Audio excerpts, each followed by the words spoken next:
Ya vamos a dar comienzo a la presentación. La verdad es que estamos abrumados con la afluencia de público. Se nos ha quedado escasa la sala. Es una pena. Creo que sigue entrando gente. No sé si esperaremos un poquito o damos ya de comienzo. No sé qué decirte. Sí, como ya estamos en la hora y ya está la sala en aforo completo, vamos a dar ya comienzo a la presentación de este libro. Tenemos aquí con nosotros al autor, el doctor Emilio González Suárez, con el libro titulado La muerte no incomoda si sabes cómo hablar de ella. Y para nosotros, para la Sociedad Económica de Amigos del País, esta es una presentación muy especial, la verdad, que por múltiples motivos. El primero de ellos porque el invitado que tenemos con nosotros esta tarde es un amigo de la Económica. Ha estado vinculado activamente con nosotros porque fue durante un tiempo vicepresidente de la Sociedad Económica. Entonces hemos estado trabajando codo con codo para realizar actividades de este tipo y para nosotros es una enorme satisfacción que en la tarde de hoy sea él nuestro protagonista. En segundo lugar, es una presentación especial porque se va a desarrollar a la inversa, según me ha dicho. No sé cómo será, así que os lo va a explicar él. Y por último, creo que también es especial por la temática que vamos a tratar esta tarde, porque no es lo habitual presentar un libro hablando de la muerte. Bueno, la muerte, el que no sea habitual, no sea lo normal, no quiere decir que no sea necesario, forma parte de la vida. Además, comentaba yo esta misma tarde a Herminio, que nuestra familia tuvo que enterrar el día de ayer a mi querida abuela. Así que creo que es algo necesario hablar de ello, pero hay que hacerlo con una sensibilidad especial. Y el invitado que tenemos esta tarde, no solamente porque tiene los conocimientos y la capacitación como médico oncólogo y especialista en cuidados paliativos, sino que me consta por la cercanía y la amistad que tiene la sensibilidad para hablarnos de ello. Y sin más dilación, paso a darles entonces la palabra porque estaréis deseando escucharlos. Buenas tardes a todos, a los que sois amigos, a los que sois pacientes, a los que sois familias. Lo primero de todo, vamos a hacer un acto todos juntos, y es, cogemos el teléfono y vamos a ponerle en modo avión, por lo menos yo, para que no me moleste.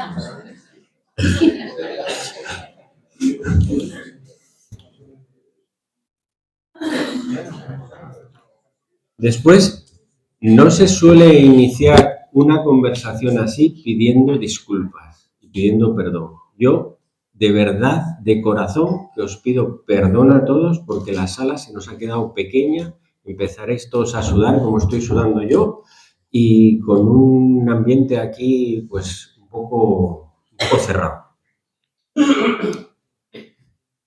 Vamos a hacer una presentación inversa y os explico lo que es una presentación inversa. Una presentación inversa es empezar al revés de cómo se empiezan las cosas. Yo ahora os daría un rollo sobre mi libro y todos diríais, ay, qué bonito y tal, y luego haríamos una ronda de preguntas, pero lo que quiero es que reflexionemos juntos, porque este es un libro para pensar, para reflexionar, no para tenerle miedo, sino para pensarlo juntos. Entonces, yo voy a ser el facilitador de esa conversación, pero los protagonistas sois vosotros y vosotras, no yo. Yo facilitaré las cosas, pero los protagonistas somos nosotros, todos. Mirad esa imagen un momento. Hay una barca, una figura en blanco, una isla a la que nunca hemos ido ninguno y de alguna manera todos la reconocemos. Este es un libro, una imagen, una pintura que fue pintada por Arnold Böcklin en 1880. Y él no le puso ningún título. El título se lo puso su marchante. Y el título que le puso fue la isla de los muertos. Y ese nombre se quedó. Y por ese nombre se la conoce. Y hay algo en esa imagen que, aunque se le llame así, no nos asusta. Por lo menos a mí no me asusta. Porque hay serenidad, hay silencio y hay un viaje que desde aquí puede parecer terrible, pero no es terrible, es posible. Y eso es exactamente lo que vengo a hablaros esta tarde.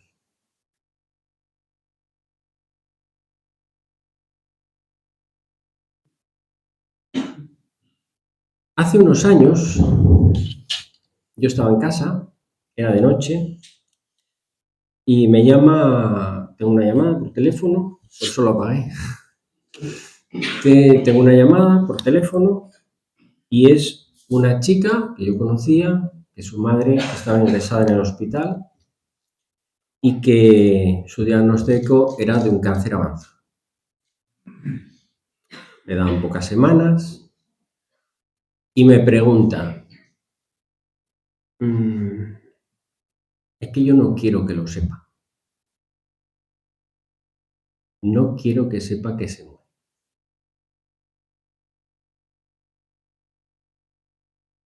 Lógicamente, se produce un silencio entre los dos. Y yo solo le pregunté otra cosa, y es, ¿y si ella ya lo sabe y lo que quiere es que tú también lo sepas? Entonces hubo un silencio todavía más largo. Y lógicamente, sabéis cómo acabó la conversación, ¿no? Ella se echó a llorar. Y se echó a llorar porque no es porque la pregunta le doliese, sino que era que por primera vez en tiempo alguien le permitía que pudiese llorar sin juzgarla. Y eso es lo que hace el silencio. El silencio no nos protege. El silencio nos aísla. Y lo que no decimos en vida nos pesa para siempre. Mirad, en 25 años que llevo de profesión, he entrado en cientos, por no decir en miles de habitaciones iguales a la de esa madre. Y lo que he aprendido, y esto no se enseña en la facultad, y aquí hay compañeros míos de facultad, ¿verdad, Begoña? Esto no nos lo enseñaron en la facultad, ¿verdad? Es que hablar de la muerte no nos acerca a ella. Es que parece que si la nombramos va a venir a por nosotros, a cogernos. Hablar nos permite decir te quiero, nos permite despedirnos, nos permite estar presentes en una habitación sin rompernos. Y muchos de los que estáis aquí tenéis o habéis tenido pacientes que yo he atendido y que hemos mantenido conversaciones incómodas con ellos en la habitación. Escribí este libro precisamente para que ninguna familia tuviese que improvisar eso, porque no se puede improvisar eso, porque nos pesa mucho. Pero antes de hablarles de ese libro, esta noche, esta tarde, quiero que seáis vosotros los que habléis, porque seguro que lleváis años con preguntas, seguro que lleváis años queriendo decir cosas que no os atrevéis a hacer, y yo llevo 25 años esperando a que me hagan esas preguntas.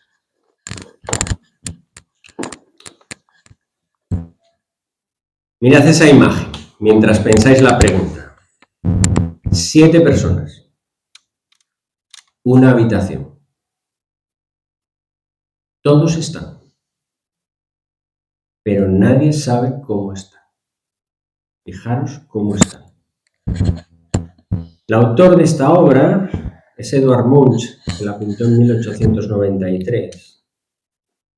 Y pintó esto recordando cómo se encontró él cuando su hermana se muere. Fijaros cómo están. Él tenía 14 años. Y lo que quiso no fue capturar la muerte de su hermana porque está de espaldas en una silla y no se le ve la cara. Lo que quiso retratar con esa imagen fue el silencio de los que quedan. Por eso el título del libro, si os fijáis, es La muerte no incomoda si sabes cómo hablar de ella. Porque lo que pesa es el silencio, aquellas palabras que no decimos.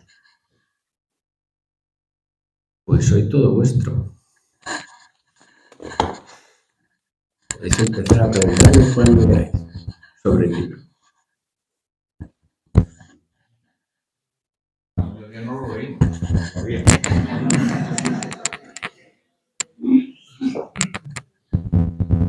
Seguro que algunos atravesasteis situaciones de enfermedad, de muerte de un familiar, de duelos, de situaciones que estéis pasando ahora. Bueno, yo quiero darte las gracias especialmente por el libro, por ser como eres. Te conozco hace muy poco, nos estás acompañando, pero llevo viviendo muchas situaciones en silencio de duelos, de muerte de hijo, de pareja, y no tener quien me acompañe y no tener quien me permita elaborar el duelo. Entonces, muy especialmente te doy las gracias por la labor y por escribir el libro. Gracias, Tere. ¿Y qué te pasa con el duelo? ¿Por qué estás peleada con el duelo? No estoy peleada con el duelo porque yo tuve una experiencia cercana a la muerte y me dedico a hablar de ella hace 20 años. No le tengo ningún miedo, al contrario, para nada. Pero creo que es un tema muy necesario en la sociedad porque lo único claro que tenemos desde que nacemos es que nos vamos a morir.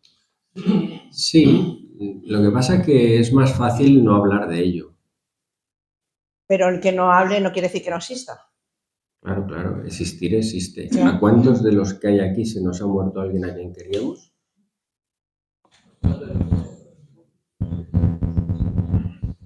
¿La muerte existe o no existe? Sí.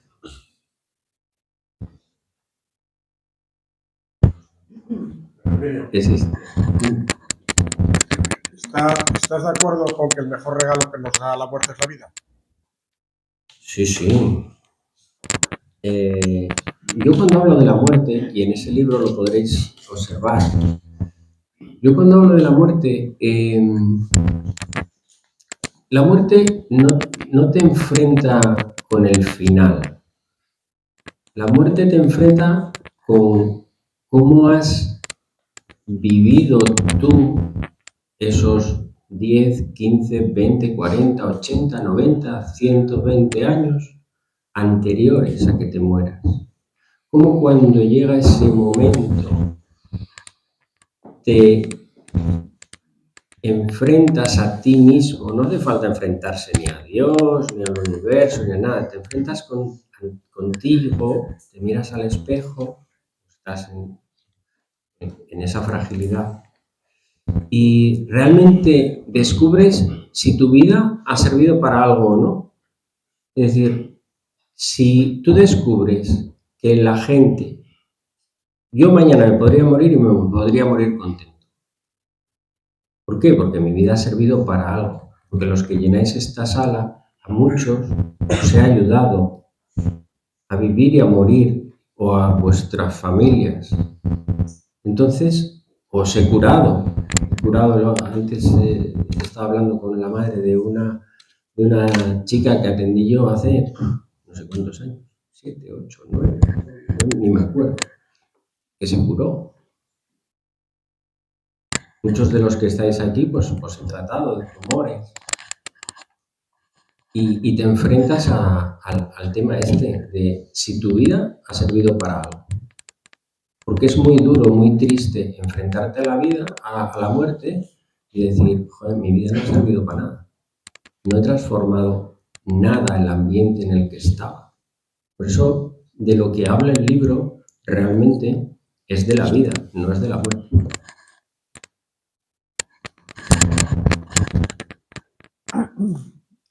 Mi madre falleció hace 12 años y llevo un peso encima de no haber hablado con ella lo suficiente, ni de haberme despedido de ella. Con lo cual, hay noches que incluso sueño, tengo pesadillas. Mira, en eso compartimos cosas. Bueno, yo si se me quiebra la voz o me pongo a llorar aquí, no pasa nada, todos tranquilos. Porque yo ahora mismo, mi familia estamos atravesando un duelo, o varios duelos. Es decir, en noviembre se nos muere un tío, que era el único que nos quedaba, y en diciembre se muere mi padre, que era su hermano. Y yo no he conseguido despedirme de ninguno de ellos dos. Entonces sé cómo te sientes. Sé perfectamente cómo te sientes. Por eso digo que a veces el hablar de ello no es lo duro es el silencio. Lo duro es el silencio.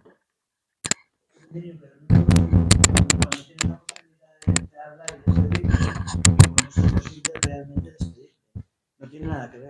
Es decir, yo creo que a las personas les tiene que quedar una sensación, parte de ese duelo, puede ser duelo de la pérdida, pero también hay una carga de culpa, de sensación de culpa, porque no te has enfrentado, pienso que quizá por cobardía y egoísmo, a lo que deberías haberte. Has pensado antes en ti que en la otra persona, o has pensado mal y no has consultado cómo podrías afrontar esa situación. Claro. Y es una vida hacia adelante. Entonces no es lo mismo el sufrimiento de la culpa que el sufrimiento de la pérdida. Yo creo que ahí sí que hay que matizar, porque si no... Claro. Yo, por ejemplo, no me despedí de mi padre porque se murió de repente. Claro, yo no me pude despedir. Es decir, que yo no me siento culpable por no despedirme, porque yo no pude despedirme. Pero el tema es cuando tú estás en una habitación y no te despides por miedo y hay un silencio que lo invade todo. Entonces ahí sí que necesitas que alguien te ayude a despedirte, que alguien te facilite, que alguien te ayude, en definitiva, a decir ese adiós, que a lo mejor tú no puedes, porque no lo ves como el fin del mundo. El duelo es un fin del mundo porque no existe solo el duelo de la muerte, pero cuando te divorcias, por ejemplo, sufres un duelo. Cuando un amigo se marcha a vivir a otro sitio, sufres un duelo. Sufres un duelo porque pierdes algo. En este caso lo pierdes y no lo vas a recuperar más porque ya no puedes mantener ninguna conversación con él. Entonces el duelo es todavía más terrible.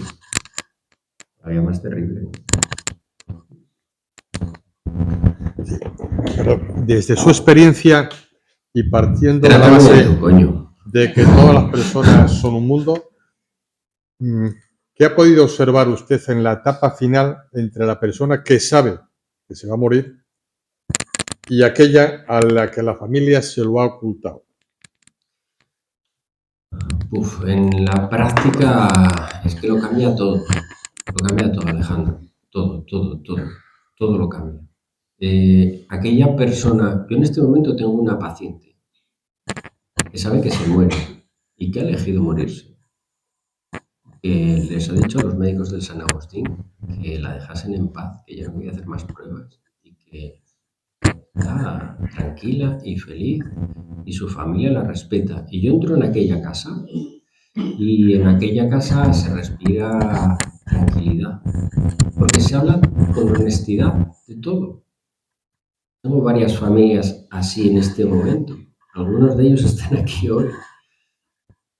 Y he ayudado a mantener esas conversaciones a la gente. A mí no me incomoda hablar de la muerte, porque eso le permite a la persona despedirse, a la familia despedirse, a la familia decir cosas que muchas veces por miedo o por vergüenza no lo dice. aquella persona en la que se le ocultan las cosas, que vive en lo que en paliativos llamamos una conspiración del silencio, que yo no se lo digo a mi padre o a mi madre porque no se vaya a asustar lo que le pasó a esta chica que me llamó por teléfono, y que la familia no se lo dice a ellos por no disgustarlos, pues el cambio es abismal, el cambio es brutal. Entras en aquella casa y hay una densidad en el ambiente. Claro, yo soy sensible a eso. Bueno, yo de hecho he dejado de alquilar pisos porque entré y dije yo, que hay muy mal rollo. Y era un piso precioso, pero había muy mal rollo. Entonces, hay casas a las que yo entro y es así, hay muy mal rollo. Muy mal rollo porque no se respira honestidad. Sí, mira, yo te quería preguntar, ¿qué consejos darías a las familias que tienen ese tema por hablar? ¿Cómo iniciar esa conversación? Tanto si la inicia quien sabe que se va a morir, como la familia, cuando en la otra parte de la conversación sabes o saben que no se quiere hablar de ello. No sé si me explico. Sí. Yo he tenido ese caso. Lo he tenido no hace mucho. Entramos en casa, la mujer dice, yo sé que me estoy muriendo, y su hija dice, calla hombre, ¿qué te vas a estar muriendo? Y contra eso, ¿qué haces? Pues decirle, realmente tienes razón, se está muriendo. Claro, luego te enfrentas a que la hija sale al descansillo y te pone pingando a la puerta del ascensor. Pero la que primero lo sabe es la persona, porque mira, somos animales, somos mamíferos. Todos los mamíferos saben cuándo se mueren. Todos. Todos. Y nosotros tenemos esa suerte o esa desgracia de saberlo. Lo que pasa es que no lo decimos muchas veces por no lastimar, porque sabemos que va a hacer daño, pero porque no se mantienen esas conversaciones. Por eso muchas veces hay que tener una figura facilitadora que rompa la situación. Generalmente suele ser un tercero, no suele ser nadie de la familia. O a lo mejor hay alguien que, bueno, pues que tiene un espíritu más dicharachero y lo lleva por el lado cómico, ¿no? Y permite ya mantener luego, a partir del lado cómico, una conversación más seria y más profunda. Pero todos sabemos que nos vamos a morir cuando nos llegue el momento. Todos lo saben. O que algo no va bien en nuestro organismo. Todos nos damos cuenta de eso. Cuando alguien te manda para oncología y entras en un servicio que pone oncología médica y en otro que pone oncología radioterápica, ¿alguien se trata en oncología médica o radioterápica sin tener un cáncer? No.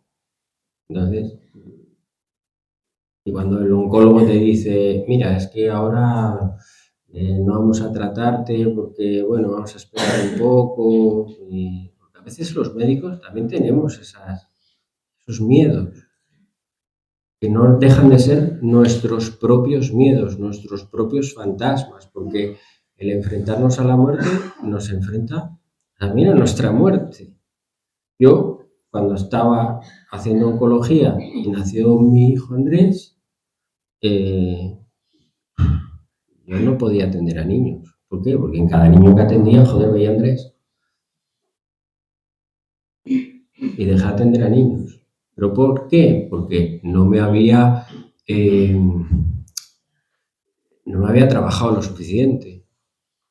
Yo ahora trato gente de 70 y no pienso que es mi madre. O trato gente de 40 y no pienso que es mi hermana o mi cuñado. ¿Por qué? Porque ahora soy más maduro, ya casi pocho. Creo que el que muere sabe que se va a morir.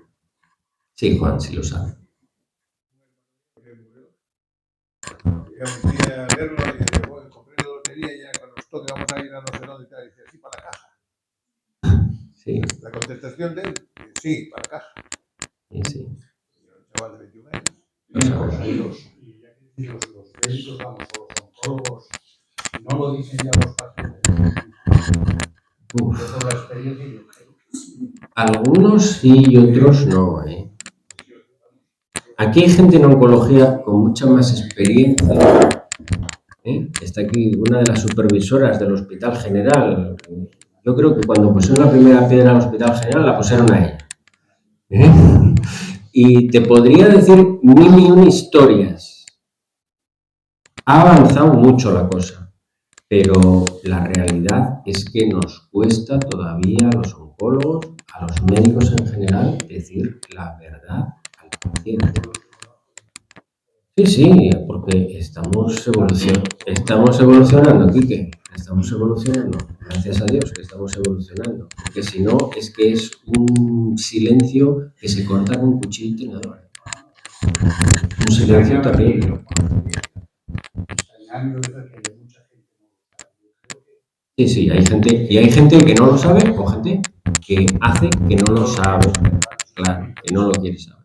Lo que dice nuestro código deontológico es, hay que decirle la verdad al paciente, la verdad que admita o que tolere. ¿Cómo coño sabemos la verdad que tolere? Si lo ves en 2 minutos en la consulta. O sea, yo a mis pacientes ahora sí sé, o sea, cuando los conozco el primer día no, pero yo ahora sé la verdad que tolera cada uno. La verdad que tolera cada uno. Y no hace falta decirlo a veces con palabras. Vale un gesto. Porque el paciente lo quiere confirmar. A mí hay un paciente que lo he sedado hoy y que me dijo hace unas semanas, estoy muriendo, ¿verdad? Yo le dije. Y entonces él empezó a arreglar sus cosas a su manera. Arreglar sus cosas con su hijo, con su mujer, los papeles, toda una serie de cosas, porque no sabes quién tienes al otro lado. Yo eso lo hablo con muchos compañeros míos que son de la idea de no decir verdades, de callar o de endulzar las cosas. Y es que no sabes a quién tienes enfrente, no sabes si es un gran ejecutivo que tiene que resolver miles de historias en sus empresas, si tiene hijos de otros matrimonios que no se sabe o que no son matrimonios y que tiene que arreglar las cosas, si tiene negocios fuera de España y tiene que viajar, si puede viajar, es que cada persona es un mundo. Y nosotros no podemos juzgar ni hacer por infantilizar a los demás. ¿Qué tiene usted más de médico? ¿Oncólogo o psicólogo? Joder, Juan.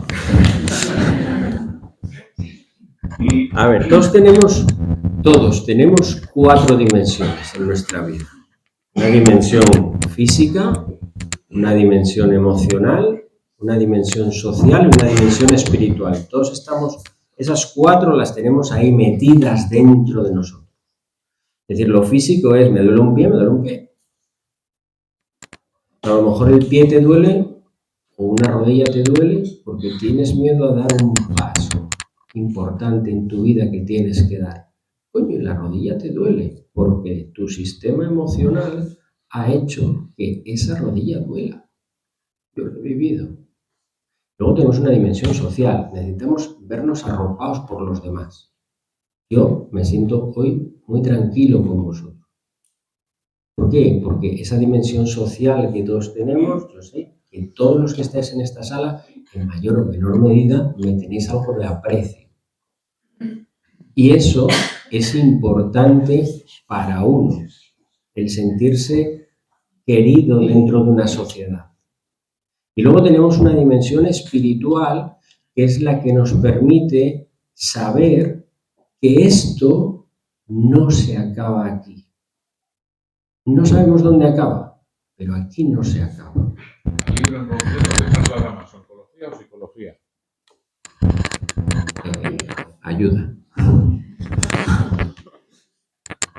Es que no te puedo decir psicología, si hay algún psicólogo me denuncia. ¿Cómo lo llaman? Perdón, antes de preguntar, avisarme, porque si no, no queda grabado, ¿eh? A ver, por aquí.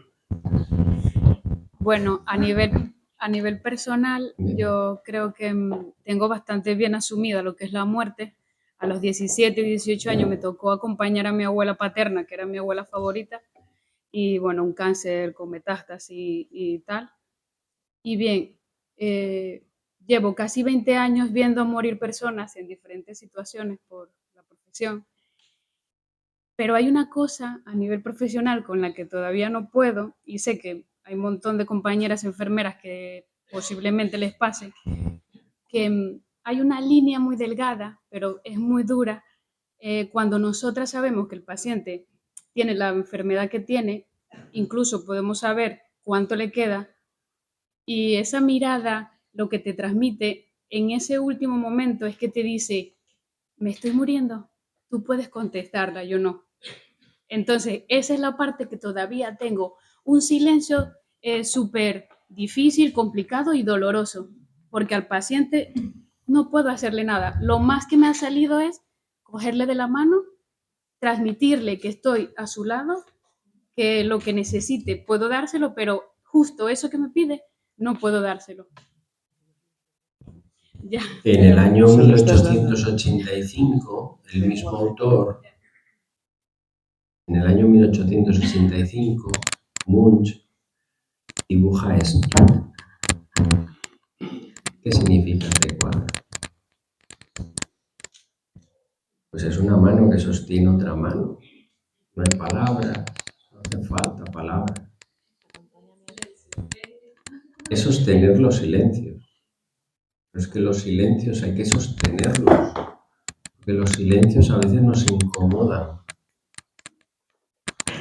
Pero sostener el silencio es ayudar, es cuidar. Cuando no sabes qué hacer, tú me viste. Tú y yo trabajamos juntos. Entonces, tú a mí me ves. ¿Qué hago yo cuando se da un paciente? ¿Qué le toco? Mano, le pongo la mano en la cabeza. Sí, pero yo creo que ese silencio que yo te digo que es incómodo, no se prolonga, porque cuando le pones la mano o le acaricias la cabeza, un poco que sienta el contacto y el acompañamiento, tienes que romper ese silencio, pero no deja de ser como que me siento que debí haber hecho algo más y no puedo, porque no puedo, a nivel verbal me refiero. Pero si el silencio es bueno, no pasa nada por mantener un silencio. A veces el silencio hay que mantenerlo.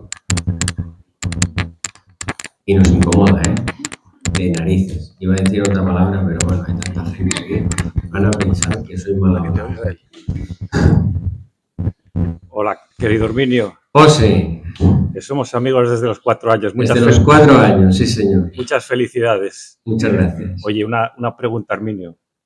¿Hay una diferencia grande entre una persona que sabe que se muere y que sabe que está en gracia de Dios y una persona que simplemente por la razón que sea no tiene esa certeza?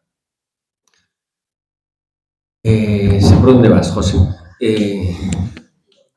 La dimensión espiritual está impregnada en nosotros. Los que somos católicos podemos decir que es Dios, ¿no? Pero hay otras, o la persona puede no creer y creer que va a un universo o creer en una energía. Al final eso es lo mismo. Es decir, la supraconciencia de la que habla Manuel Sansegarra, los estados energéticos, el paraíso de los budas, estamos hablando todos de lo mismo, dándole diferentes nombres, pero estamos hablando todos de lo mismo. Y es de esa dimensión espiritual, y en el libro podéis encontrar un capítulo exactamente dedicado a eso, que se titula...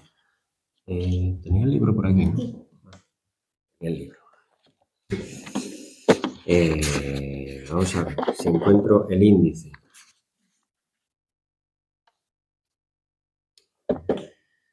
Es el capítulo 13.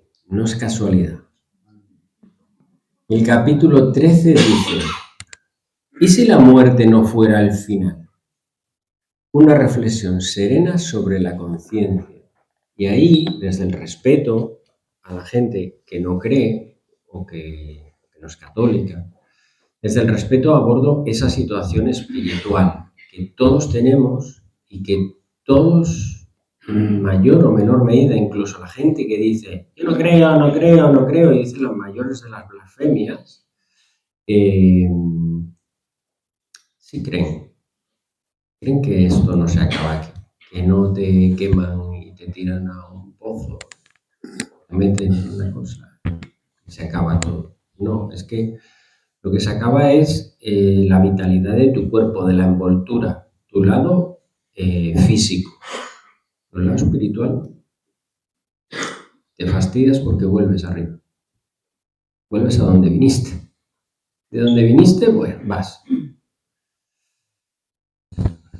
Hay quien lo dice que vuelves a Dios, que Dios te coge, otros que vuelves a la energía universal, otros que vuelves a la conciencia, a la supraconciencia, que no desaparece, pero todos tenemos algo. Hola, Herminio. Niki, ¿Qué tal? Otro de los 4 años. Este era de nuestra clase, José. Oye, yo quería decirte que, bueno, que sí, que tienes razón, que en el momento de afrontar la transmisión de información a un paciente en la consulta en oncología, pues es un proceso muy gradual, pero tú sabes que hay pacientes a los que no les puedes decir las cosas en orden. Y en orden me refiero con claridad, porque hay veces que los condenas en vida porque la transmisión de cierta información es devastadora. Entonces, yo creo que el concepto de lo que es el abordaje del paciente oncológico debe ser multidisciplinar y no convertirnos nosotros en psicólogos, sino intentar apoyarnos precisamente en psicooncólogos, ¿no? De hecho, entre otras muchas de las especialidades que hay aquí, esa es una de ellas, ¿no? Y a veces no es miedo nuestro, es miedo precisamente a la reacción, ya lo que decías antes, no solo del paciente, sino de su familia. Y la mayoría de las veces, yo por lo menos la sensación que tengo, es que es su propia familia la que te dirige un poco en la dirección de lo que le tienes que transmitir, precisamente porque son quien más lo conoce. Solo quería comentarte eso. Sí, y es cierto, tú trabajas con oncología, con la parte oncológica de los tumores líquidos, y lo sabes perfectamente, como yo, que las presentaciones de los libros son como yo las hago. ¿A qué no? La gente suelta un rollo y luego vienen las preguntas. Aquí lo hacemos a la inversa.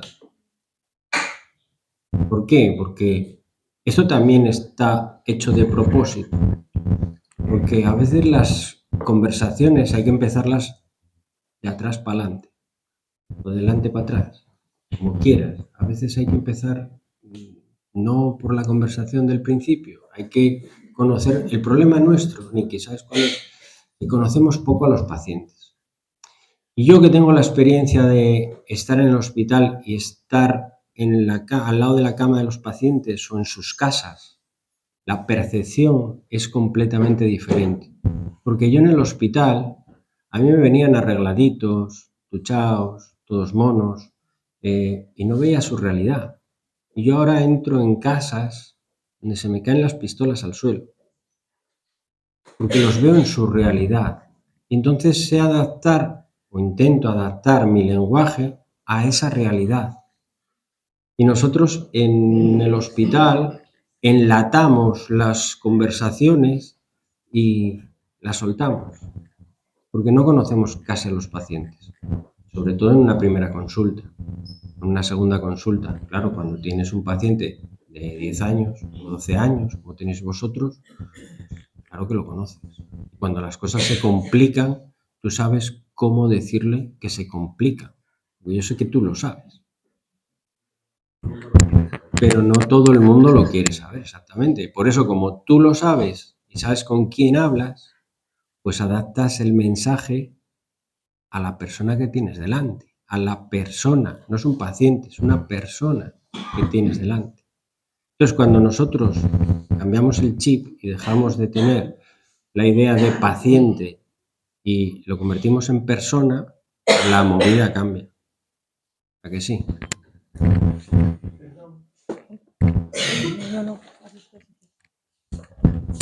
¿Dónde queda la libertad individual? Ese es un tema que a mí me preocupa muchísimo.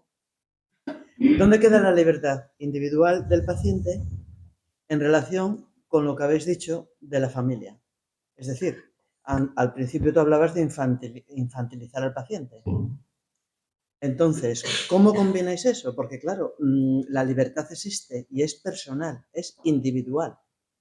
Con lo cual, ¿cómo podéis hacer caso a la familia que le conoce tan bien? O cuando la familia está actuando de una forma que no es, a lo mejor, porque todo es presunto, claro, pero puede ser que no sea lo que quiera ese paciente o lo mejor para ese paciente, o que a lo mejor ese paciente quiere saberlo y decir, vale, es un ejecutivo como decías tú, pero a lo mejor no, a lo mejor lo que dice, sí, vale, me queda un mes de vida, hago la maleta y marcho, y os quedáis. Y quiero a lo mejor ese mes hacer algo que ha soñado siempre y dice, bueno, total, me voy a morir hasta donde el cuerpo aguante, de acuerdo con el médico, puedo hacer cosas, ¿no? Hay varios juristas en la sala, pero hay una ley que es la ley de autonomía del paciente. Claro. ¿Vale? Entonces, esa ley tenemos que respetarla. Y nosotros intentamos darle la noticia al paciente, endulzándola generalmente, ¿vale? Endulzándola. Pero Nicolás tenía razón. Nicolás tiene razón que muchas veces la persona en su estado de fragilidad muchas veces delega en su familia, delega en una hija, delega en un yerno, delega en su mujer, delega. Porque muchas veces tiene miedo a enfrentarse también con la realidad. ¿Tú sabes lo que es un equilibrista? Pues así estamos nosotros cuando damos las noticias. No. Y mi contestación tampoco es, a ver, no es en plan defensivo, es en plan de cómo estamos nosotros.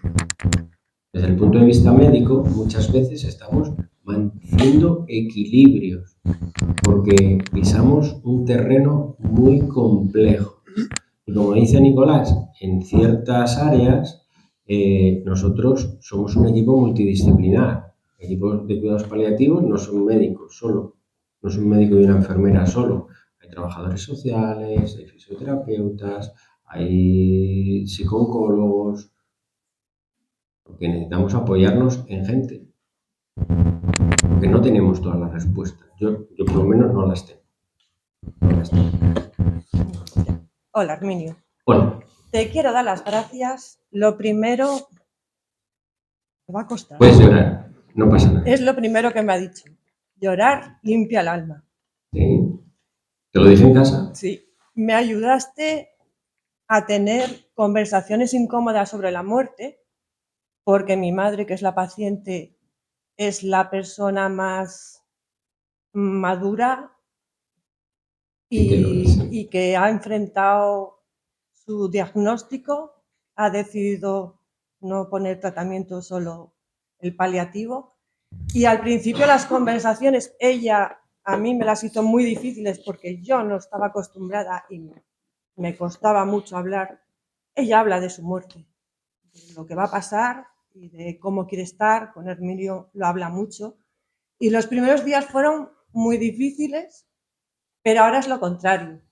Ahora la estoy disfrutando, estamos pasando buenos momentos, ya no se piensa tanto en la muerte, sino que hacemos planes.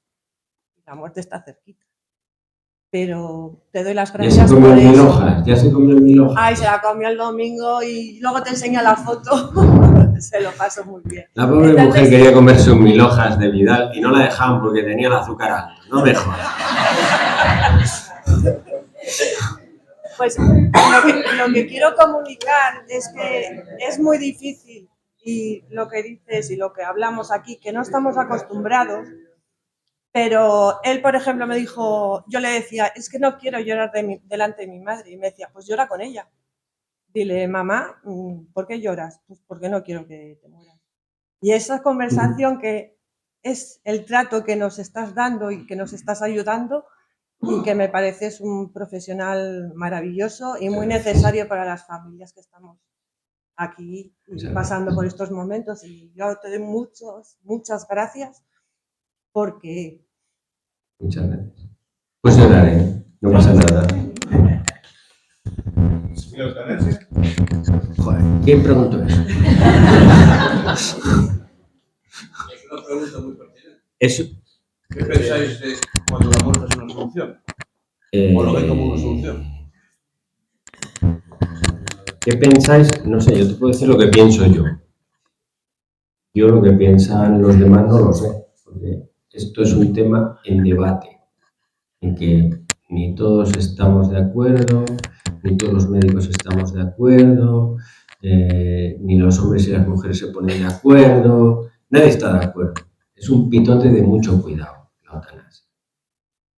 Yo te voy a hacer la pregunta a la inversa, a jorobarte. Y es, ¿y si te garantizasen que no te va a costar morirte?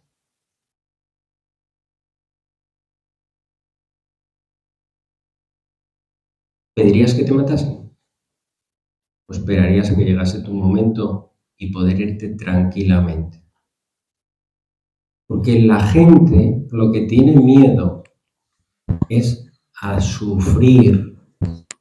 Si hay una palabra que oímos todos los santos días en paliativos es no quiero que sufra.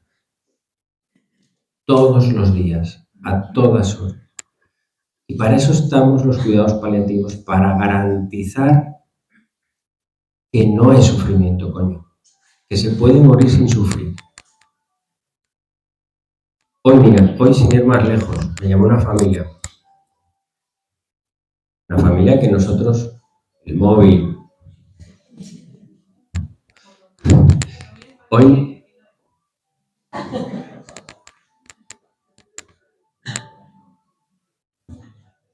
Vamos a esperar.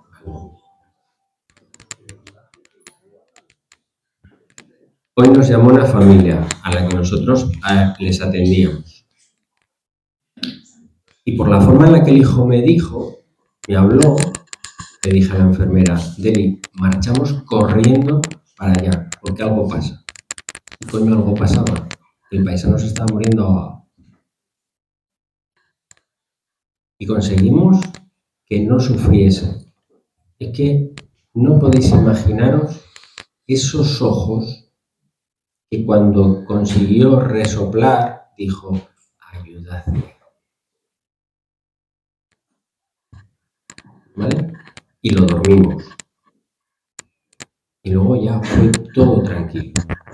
Entonces, si a nosotros nos garantizasen que nosotros nos morimos sin sufrir, todos elegiríamos esa muerte. Porque morir no nos vamos a morir. Ojo, no queremos sufrir, no queremos pasar las canutas para sufrir, para morir. Entonces, mientras no haya una ley de cuidados paliativos en España que garantice que todos los españoles somos iguales ante el sufrimiento, porque ante la ley sí que lo somos, coño, pero ante el sufrimiento no pone nada. Y no hay ninguna ley nacional de cuidados paliativos. Todos los paliativistas, en todas las charlas que damos, en todas las presentaciones que hacemos, las reclamamos, el que alguien nos garantice, independientemente del código postal que tenemos, que vamos a ser cuidados por un equipo de cuidados paliativos competente. Por eso es más fácil aprobar una ley de la eutanasia que aprobar una ley de cuidados paliativos. Cuesta más pasta. No sé si te respondí, Juaní. Lo que pasa es que hay un añadido, es que a la familia, entonces a lo mejor ese paciente que tiene la eutanasia, es porque para la familia no tenemos aún cuidados paliativos. Mira, a la familia no le va a consolar saber que el enfermo se va a morir sin sufrir, lo cual puede llevar en muchas ocasiones al enfermo a decir, solicito una eutanasia antes de estar 8 meses, 6 meses, un año, donde mi familia está sufriendo porque sabe que me llega la fecha de caducidad, que la tengo además marcada en el calendario ya. Pero a todos nos llega, es decir, que podemos estar enfermos más tiempo o menos tiempo antes de morirnos, eso no nos lo puede garantizar nadie por ley. Pero que tú, en el tiempo que estés enfermo, no tengas síntomas, no tengas dolor, respires bien, puedas comer, no vomites. Coño, nosotros tenemos aquí un ejemplo hoy en esta sala, que le ofrecieron la ley de la eutanasia. Y de hecho íbamos a que la firmase. Y bastó una conversación para decir, pues yo no quiero eso, yo no quiero que me maten. Yo quiero no sufrir, estar bien hasta que me llegue el momento, ¿vale? Eso te lo vamos a garantizar nosotros. No hace falta la ley de la eutanasia. Y cambiamos.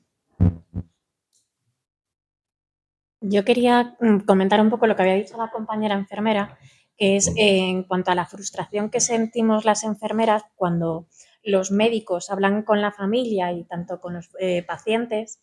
Y claro, nosotras legalmente no podemos decir nada, pero como somos las que siempre damos la cara, en cuanto salís de la habitación es como, ¿qué me ha dicho? ¿Qué dijo? ¿Qué pasa? Me estoy muriendo. Y claro, es como, lo único que puedes es acompañar. Pero es muy difícil porque te quedas con la frustración de decir, me quedo yo con cosas guardadas porque legalmente no puedo hacer más. Te acompaño en ese momento de sufrimiento, en ese momento de tristeza, pero me reclamas a mí algo que yo no puedo darte. Pero a que todos a mí me entendisteis en esta sala desde que empezó hasta ahora.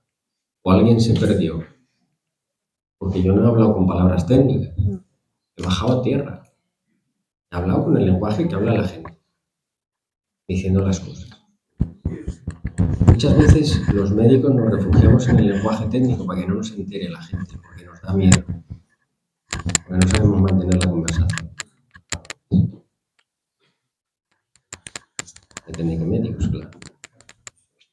Depende de qué médicos. Buenas tardes. Buenas tardes. Yo, una historia muy propia de un paciente que murió de cáncer terminal. Estuve con él en casa y la verdad es que en el momento del despido fue muy bonito porque cuando vi que él respiró y dio su suspiro por última vez, no sé qué me pasó, pero me dio paz porque no vi que terminó ese sufrimiento. Y a raíz de eso, a todos mis pacientes que suelo sedar para iniciar el proceso de, valga la redundancia, de sedación, siento esa paz de que verlos cerrar los ojos y decir se acabó ya el sufrimiento de mis pacientes. Entonces no sé si esto tal vez sea bueno o sea malo, pero la verdad es que siento esa paz de que el paciente ya acabó con el sufrimiento. Claro, el paciente, en el momento en que nosotros le quitamos el agobio y el dolor pues para nosotros también es una satisfacción eso. Yo lo comparto contigo. O sea que es algo no eres rara, que siento. No eres rara. Eso lo sentimos todos. A mí no me gusta ver a mí. Yo cuando acabo de sedar hoy al paciente y por fin lo oí roncar, pues estaba roncando, no estaba ahogándose. Exactamente, es que es esa y la cara de su hijo y la cara de su mujer, pues cambiaron. Exacto, es como la tranquilidad de saber que esa persona ya no claro, es, a pesar de que ya sabemos lo que sigue, gusta. Es la tranquilidad de saber que tanto el entorno que los rodea, porque también tenemos que ver el rol de cuidador también, el cansancio que tienen, claro, todo. Entonces yo creo que se crea un entorno de tranquilidad, que lo vi en mi caso muy, muy personal. Entonces trato de a mis pacientes darle ese entorno de tranquilidad junto a los familiares, que al final el paciente ya está sedado, los que quedan, en los que tenemos que enfocarnos en ese entorno, es a los familiares que lo rodean. Vamos ahora a presentar el libro. ¿Qué os parece? Hermi, ¿quieren hacer una última pregunta aquí? Venga. Hola, buenas tardes. Vamos a ver, yo no hablo tanto, sí, es la eutanasia. Yo creo que es importante. Yo creo que es importante el tener un testamento vital. Un testamento vital puede, de alguna manera, favorecer la libertad de la persona a la hora de decidir si su situación ya es irreversible, pues a lo mejor no prolongarlo en el tiempo, ¿no? Y no prolongarlo a lo mejor pues de una manera pues que efectivamente haga también sufrir a su entorno, a sus familiares, ¿no? Sí, el documento de instrucciones previas es fundamental. Yo os animaría a todos a que hicieseis un documento de instrucciones previas para evitar el exceso de celo en los médicos para salvar vidas que tienen que acabar. Que acabar con su ritmo normal, ni acelerarla, ni atrasarla. Estoy de acuerdo contigo. Por otro lado, con respecto al por qué no despedir y por qué no hablar, yo ahora mismo tengo una situación de un familiar donde su hija y su marido no permiten que ella sepa, ¿no? Yo soy lo contrario o pienso de la manera contraria, pero yo me veo impedida. Yo tengo que respetar la situación que ellos dos han decidido, ¿no? Me consta que la otra persona es consciente, pero también evita hablar de ello, ¿no? Entonces, son situaciones muy complejas en las que tú te ves en un digamos, como en el centro, ¿no? O en el medio, yo no puedo hablar con libertad con esta persona. Claro, es lo que os contaba yo de esos silencios mantenidos, esa conspiración del silencio. Es terrible, que envuelve la casa, que crea un ambiente muy complejo, que ni los equipos de paliativos conseguimos romper, a veces. No lo conseguimos romper.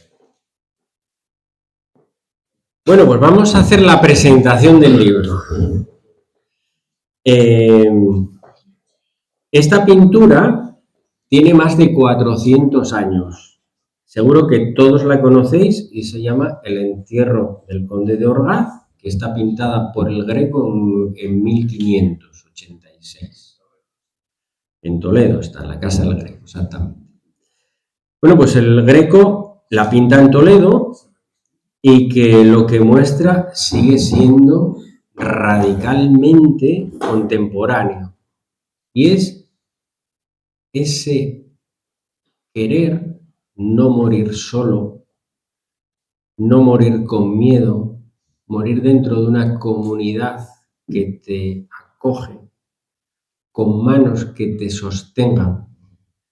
Y la muerte aquí no es un fracaso, no es el fracaso que vemos en muchas muertes. Y eso es lo que los cuidados paliativos intentan recuperar. Hace 400 años que sabemos esto. 400 años. Y hemos tardado mucho en recordarlo. Y este libro es mi manera de ayudarles a recordarlo. Este libro no está escrito para médicos. Está escrito para familias. Para las familias que están ahí a pie de cañón. Para las que cambian las sábanas. Para las que ordenan la medicación. Para las que mantienen esas conversaciones complejas.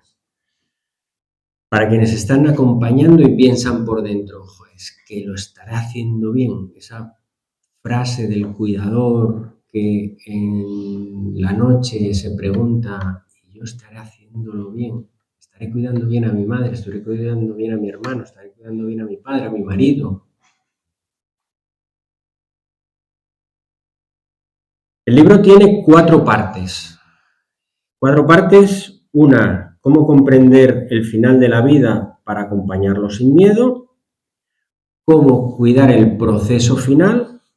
La tercera es una entrevista con el abogado José Félix Lobato, que está aquí, y es cómo ordenar los asuntos legales que muchas veces hay que ordenar.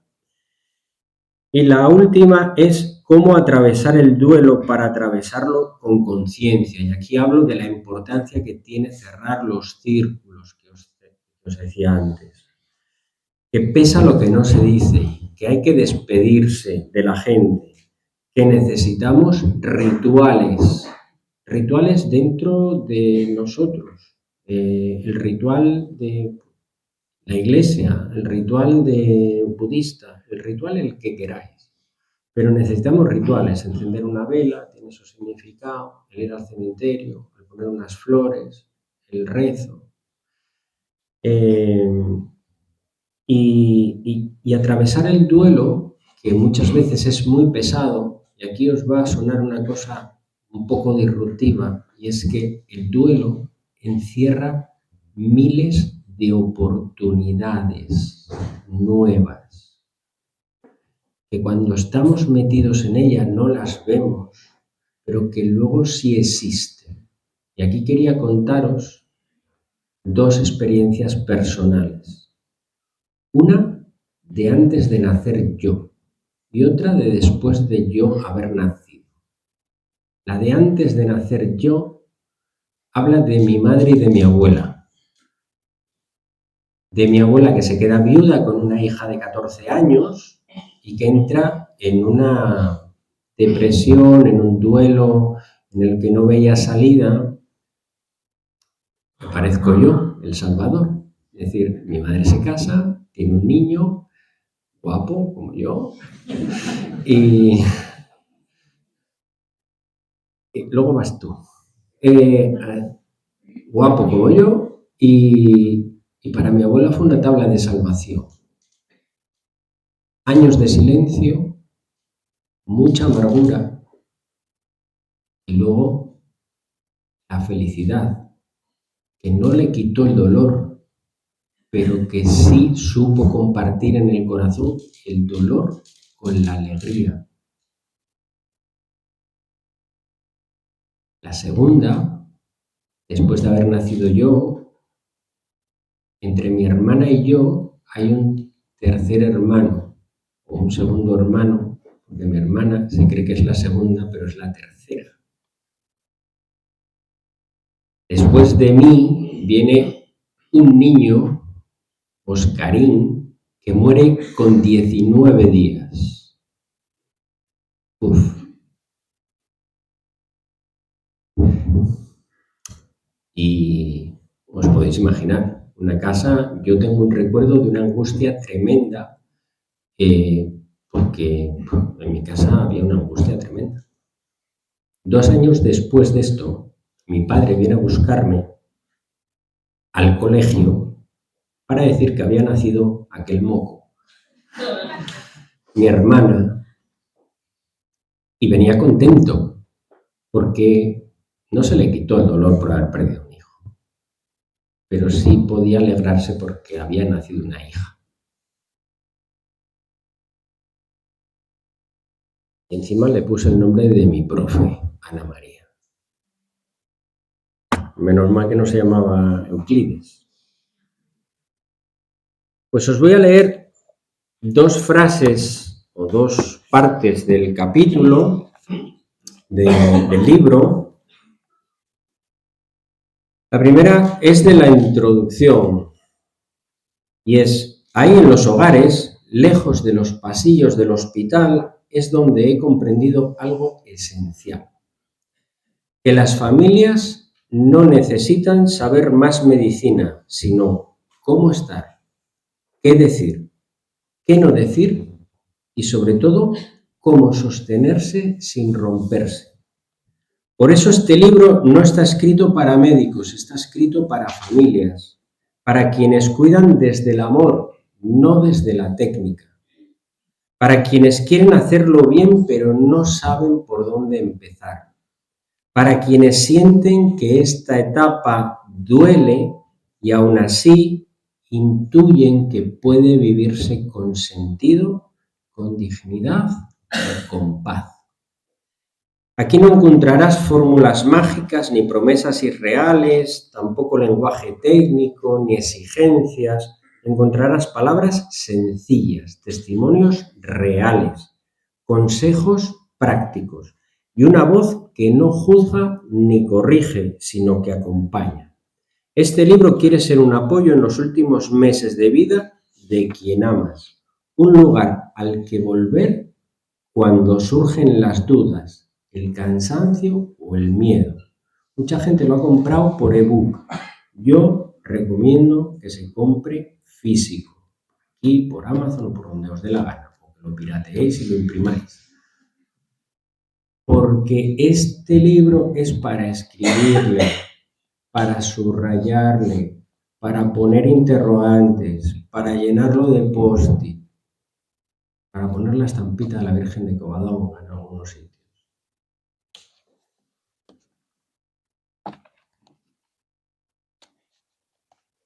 Y os leo la parte del final, sin hacer spoiler. La muerte me ha enseñado a valorar lo esencial. Con el tiempo, uno aprende a distinguir lo urgente de lo importante. Un café sin prisas, una conversación pendiente que no se aplaza, un te quiero dicho a tiempo. La muerte no romantiza la vida, la clarifica. Recuerda que el tiempo no es infinito y que vivir no es acumular, sino estar. Aquí me refiero a acumular años. Todo el mundo, cuando llega a los 120, cuando llega a los 130, cuando llega a los 100 y, a veces la vida no es acumular, sino estar.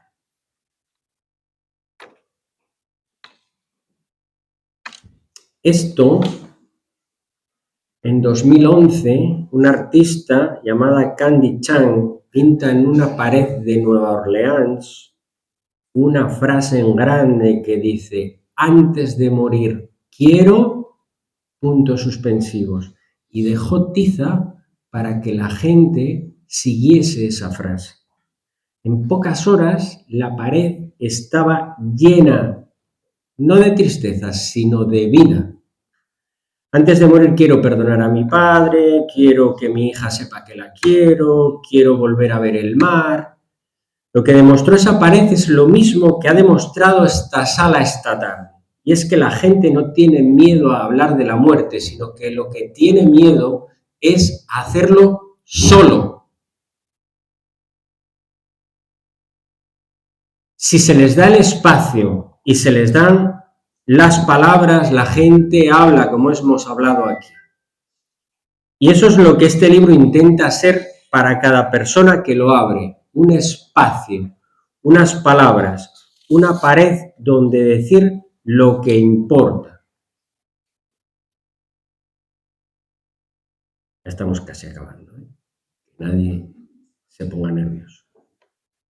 Esta imagen de María sosteniendo el cuerpo de Jesús después de la crucifixión es de 1499. Es obra de Miguel Ángel. Miguel Ángel lo hace cuando tenía 23 años. Y ya sabía algo que tardamos toda una vida en aprender, que María sostiene a Jesús, no le agarra, fijaros en las manos, no le engancha, porque acepta lo inevitable sin huir de ello. Y sabía que Jesús se estaba muerto y lo sostuvo. Hay una diferencia enorme. Apretar es querer retener lo que ya no puede quedarse.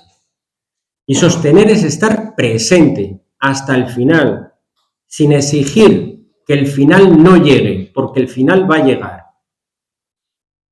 Y he visto esas cosas, he visto familias que aprietan y que se agotan intentando que la muerte no entre en su casa, y he visto familias que sostienen, que acompañan sin soltar, pero también sin pelear lo inevitable. Y las segundas no sufren menos que las primeras, pero sí viven ese tiempo de otra forma, con más presencia, con más paz, con más de lo que de verdad importa. Por eso este libro lo escribí para ayudarles a sostener, no a salvar, no a curar, no a evitar lo que va a ocurrir, sino a estar presentes de verdad el tiempo que nos queda. Lo escribí pensando en mi madre, que ahora atraviesa el duelo por la persona con la quien compartió su vida.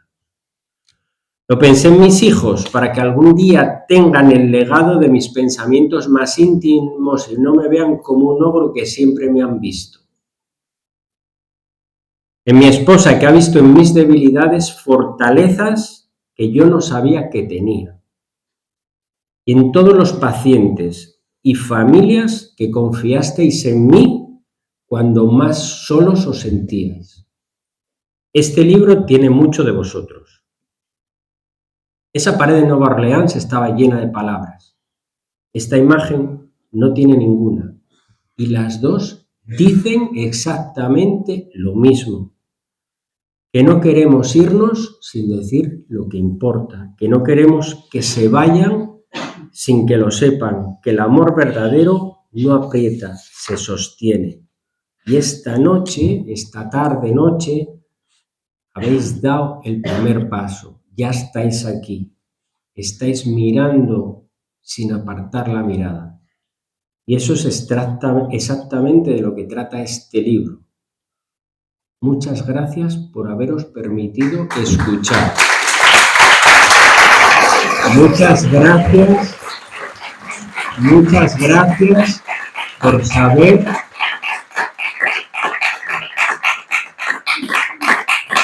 Muchas gracias por haber estado aquí. Ahora, si queréis hacer una última pregunta, porque es súper tarde, y queréis que firmemos los libros, no hay problema.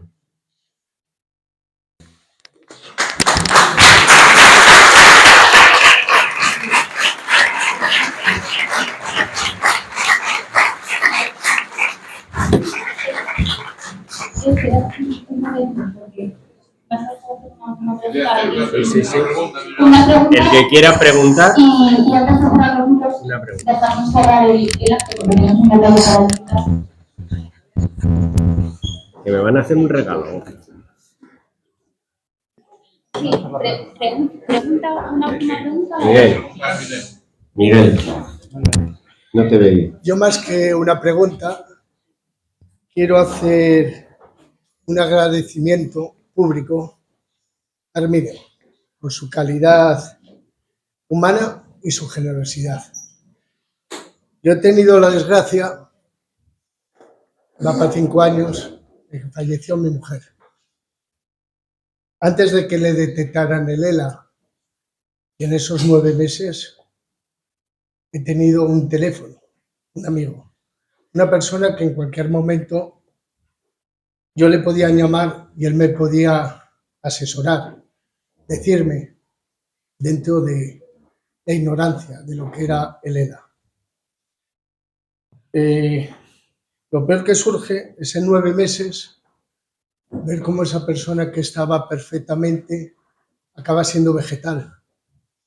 Y lo más difícil no es la muerte, es el sufrimiento.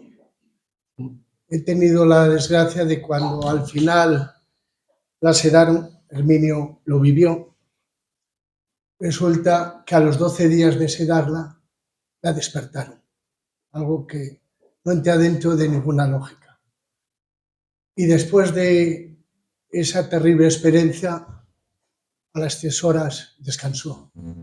El momento más maravilloso que tuvimos la familia fue en el momento que dejó de sufrir. Ese fue el momento que de alguna manera ella dejó de sufrir. Luego al final la vida tienes tu año de luto, ¿entiendes? De reposo. Y luego lo que valoras después de este percance que muchos de los que estamos aquí conocemos, es que al final la vida es vida y es para vivirla. Entonces, cada día hay que buscar más lo positivo y menos lo negativo. Y sobre todo, lo más importante, agradecerte todo que estuviste, porque además estuviste en tu luna de miel y ahí me cogiste y me atendiste en mis momentos difíciles. Con lo cual, mi agradecimiento es eterno. Gracias, Herminio.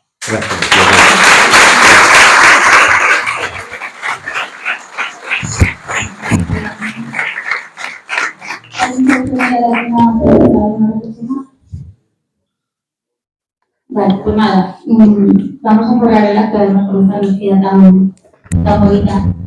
Antes de pasar al detalle, quisiera deciros que nosotros, si os ha gustado la actividad que hemos desarrollado, que hemos hecho desde la Sociedad Económica y queréis apoyarnos, tenemos fichas de socios para aquellos que estéis interesados y que nos podáis formular cualquier tipo de temática, de inquietud, de actividades que podamos desarrollar. Tenéis fichas para poder apuntaros si queréis, un primer al año, que es con el fondo que nosotros desarrollamos este tipo de actividades. Y sin más, antes de pasar al tema del libro, como decía, tenemos un detalle para nuestro invitado. Es un presente que nos gusta desde la sociedad económica dar a aquellos invitados especiales, y yo creo que está de nuestro sonara porque es Juan Prieto el que hace estas representaciones, esta escultura que, como sabes, representa la piedra labrada, tenemos la más antigua que hay aquí en Asturias, en Madrid, el pórtico de la iglesia de San Nicolás de Bari. Simboliza nuestro símbolo, la vid y el trigo. Y nada, no queríamos eso, piedra para ti.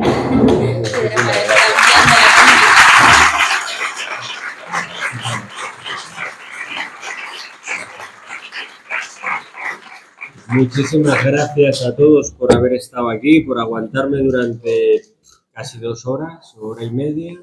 Y no os olvidéis de comprar los libros, coño. ¿Ya no quedan?